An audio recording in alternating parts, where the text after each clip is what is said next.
Hello guys, welcome to my channel. সবাই কেমন আছো? আশা করি ভালো আছো। আমি অনেক ভালো আছি। আবার চলে আসলাম একটা নতুন ভিডিওর সাথে। পুরো প্রেগনেন্সি জার্নিটাতে এই দিনটাই সবথেকে স্পেশাল আমার কাছে। আমি আজকে উঠেছি 5টার সময়। 5টার সময় উঠেছিলাম, তখন দেখি খুব বৃষ্টি হচ্ছে, প্রচুর বৃষ্টি হচ্ছিল। আজকে আমার যাওয়া ছিল হসপিটালে। তো এখন দেখতেই পেলে বৃষ্টিটা থেমে গেছে, তো সেই জন্য তাড়াহুড়ো করে 1 গ্লাস বাতাসের জল আর একটা কেক, 2টো লাড্ডু খেয়ে তাড়াতাড়ি করে বেরিয়ে পড়ছি। কারণ ওয়েদারটা তো বুঝতেই পারছো, আমার যেতে হবে তাড়াতাড়ি। আর যদি বৃষ্টি চলে আসে তাহলে অসুবিধা হয়ে যাবে, বাইকে যেতে যেতে ভিজে যাব। আর ভিজে গেলেই তো ঠান্ডা লেগে যাবে, জানোই এখনকার অবস্থা। আর দেখো আমাদের এখানকার রাস্তাটা, মানে আমাদের ঘরের ভেতরের অবস্থাটা দেখো কি হয়েছে, কাদা কাদা হয়ে। আর তোমরা নিশ্চয়ই এতক্ষণ ভাবছো যে কি স্পেশাল ডে। হ্যাঁ, আজ আমার স্পেশাল ডে আমি বললাম কারণ আজকে অ্যানোমালি স্ক্যান হবে আমার। তো তোমরা যারা যারা মায়েরা আছো আর যারা যারা নতুন প্রেগনেন্ট হয়েছো তারা নিশ্চয়ই জানবে এই 22 সপ্তাহের অ্যানোমালি স্ক্যানটার মানে কি। তো সেই জন্য এটা আমার কাছে খুবই স্পেশাল ডে।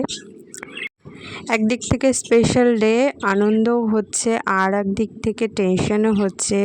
কারণ হচ্ছে তোমরা তো জানোই এতে সব কিছুই মানে দেখা যায় আর কি, হাতের গঠন, পায়ের গঠন, সব পুরো শরীরের গঠনটাই দেখা যায় বেবির। আর কেন এটা মেনলি করানো হয় সেটাও তোমরা নিশ্চয়ই জানো। তো সেই জন্যই একটু টেনশন হচ্ছে, কিন্তু করাতে তো হবেই। আর এটাই সব থেকে, প্রেগনেন্সির মধ্যে এটাই সব থেকে বড় স্ক্যান। তো তোমরা প্লিজ আমায় কমেন্ট করো কে কে এখন এই জার্নিটা পার করছো। আর সবাই প্রে করো ভগবানের কাছে আমি আর আমার সন্তান যেন সুস্থ থাকি। আর দেখো এই রাস্তাটা আজ কত সুন্দর লাগছে ওয়েদারের জন্য, বৃষ্টি চারিদিকে, আর খুবই সুন্দর লাগছে। তো তোমাদের সাথে কথা বলতে বলতে প্রায় পৌঁছেই গেছি, আর বেশিক্ষণ না। তো চলো যাওয়া যাক। আর কিছুদিন পরের থেকে তো আমি আর বাইকে যাতায়াত করতে পারবো না, কারণ আমি যে ম্যাডামের কাছে দেখাই উনি বলেছেন তোমার 7 মান্থ পড়ে গেলে তুমি আর বাইকে যাতায়াত করো না, এটা তোমার জন্য ভালো হবে। তো যেহেতু ম্যাডাম বারণ করেছে তো শুনতে তো হবেই। তো আমি যতদূর পারি আমি চেষ্টা করব বাইকে না যাতায়াত করার। আর দেখো তোমাদের সাথে কথা বলতে বলতে শিয়ালদা পৌঁছে গেছি।